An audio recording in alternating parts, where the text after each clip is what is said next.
Picture this. The world is literally ending right in front of your eyes. The sky is raining these massive golden spikes. Giant monsters called Ayat are slaughtering absolutely everyone you care about. And you're completely powerless. That's exactly where we find our hero Ronin, as we dive into this explainer of his epic journey. He's standing on this doomed, apocalyptic battlefield. But then, in a desperate final move, his Grand Commander, Adishan, sacrifices herself. She forces her very last regression orb right into Ronin's mouth. There's a blinding flash of light, and bam, he's sent back in time. So Ronin suddenly wakes up, and he's just peacefully resting under the shade of a tree in his hometown. At first, it kind of feels like a crazy dream, you know? But the horrifying reality quickly sets in. He has exactly 10 years, one single decade, to rewrite history, stop those world-ending Ayat giants, and save humanity from total extinction. The ticking clock starts right now. Part 1. Gathering the Party. Okay, so if Ronin's going to protect his older sister Errol and the entire world from the coming apocalypse, he's going to need a squad. He knows he eventually has to enroll in the Empire's elite academy. But first, he needs allies. He kicks things off by rescuing a rare telekinesis mage named SL. And how does our battle-hardened hero deal with the local bullies harassing SL? By ruthlessly slicing off the lead bully's ear with a literal wooden stick. It's brutal, sure, but it absolutely secures SL's loyalty. Pretty soon, they're joined by Maria, a fiery merchant's daughter wielding dual blades, and Sita, this really mysterious dream bird with healing powers. But here's the catch. The elite Filian Academy has incredibly high tuition fees. So, to afford it, Ronin drags an absolutely terrified Asel on a dangerous midnight raid. This is a perfect showcase of Ronin's terrifying battlefield instincts operating inside a young man's body. He literally massacres a mob of treasure-hoarding lunar goblins. We're talking 15 goblin heads cleanly severed in a single flash of a cheap sword, all while Asel uses his telekinesis to bag up all the hoarded treasure. Talk about a crazy side hustle. Part 2. The Imperial Academy. Now, to really grasp how insane the Academy entrance exams are, we need to look at this world's magic system. You've got mana, which is the root source of nature's power, and it's practically everywhere. Then you have aura, a monumental evolution of innate power that usually requires decades of blood-curdling effort to awaken. So what absolutely shocks Ronin's new peers, it's the fact that he has zero magical sensing. None! He can't feel mana at all, which is supposed to be the bare minimum prerequisite just to apply. But, as you'll see, Ronin proves he really doesn't need mana. During the practical exam, he's put up against this indestructible, magically engineered training dummy that was built to withstand aura. The judges, including Headmaster Cravater and Sword Saint Navarros, watch in pure terror as Ronin steps up and delivers a single, flawlessly executed physical strike. Without using a single drop of mana, he cleanly severs the head off this masterpiece of magical engineering. When a stunned Headmaster Cravasator asks Ronin what his ultimate goal is, Ronin's answer just carries the crushing weight of a doomed timeline. He says, "I want to learn how to live without regrets." You can just feel the emotion in that, right? It proves that the relentless trauma of his past life and remembering all the people he watched die on that battlefield is what drives his every single move.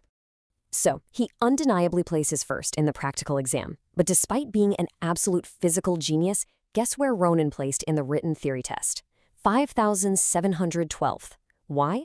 Well, he was so hyper-focused on cramming all month that he completely forgot to bring his study bag to the exam hall. He's a total prodigy with a sword, but honestly, maybe just a little absent-minded when test day actually rolls around. Part 3. Forging Power and Bonds. Now, if there's one thing to know about Ronin, it's that his loyalty is absolute. So when he sees his former Grand Commander, Adishan, who in this timeline is just a struggling, bullied teacher's assistant, being harassed by this incredibly arrogant noble student, Ronin just snaps. He steps right in, literally breaks the noble's spear completely in half, and brutally beats him down. He makes a definitive statement. No one in the Empire has the right to look down on her. Of course, a legendary swordsman needs a legendary blade. To get one, Ronin heads deep underground into the Grand Carpadoki Forge. But out of nowhere, a horde of rogue rock giants invades. Ronin doesn't miss a beat. He slaughters them all to save the blacksmiths. To thank him, the 400-year-old master dwarf, Darren, agrees to forge him a custom black iron masterpiece. And the ultimate secret ingredient? the completely indestructible eggshell of Ronin's very own dream bird. Equipped with this absolutely devastating new blade, Ronin starts training directly under Sword Saint Neighboros, and he gets a massive power-up. Neighboros discovers that Ronin has miraculously developed a mana core. To put that into perspective, infusing a swordsman's heart with so much mana that it creates a core usually takes decades of relentless, ruling training, and it's what unlocks the path to aura. Ronin? He achieves this monumental evolution in mere months. It's insane. Part 4. The Dark Cult Awakens. But before he can face his real enemies, Ronin has to deal with a dark curse inflicted on his own body. Using magic to dive deep into his inner mind, he faces his most harrowing psychological battle yet. He has to fight the Omega Doppelganger. This is literally the version of himself he hates the most, the powerless soldier from his past life who totally failed to protect his loved ones. He has to violently defeat this dark manifestation of his own despair, just to destroy the root of the curse. Meanwhile, out in the real world, this sinister organization known as Nebula Clazier is making their move.